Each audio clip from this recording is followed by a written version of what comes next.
Assalomu alaykum. Mana kimgadir shunaqa yer tepasidan burchatga yostish keladi, buzmasdan.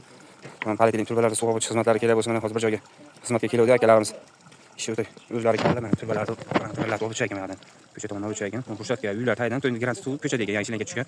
Mana eskilardan tushmagan ekan. Shu hisobiga hozir mashina kallayapti. Akalar keldi. 35-45 metrgacha hech nima emasdan turbalarni o'zlari olib chiqib bergan. Bularga ustoz akalar nomini bilan qo'yamiz, kimga qiziq bo'lsa, mana aloqa qilib ko'rasizlar. Akalar o'zlari mashinalarida kelgan, hamma o'zlari bor ekan turbalari, instrumentlari. Hozir ko'cha tomondan bitta syomka qilaman, ustagani o'zi. Qo'shnisi chiqdi mana. Syomka qilyapti.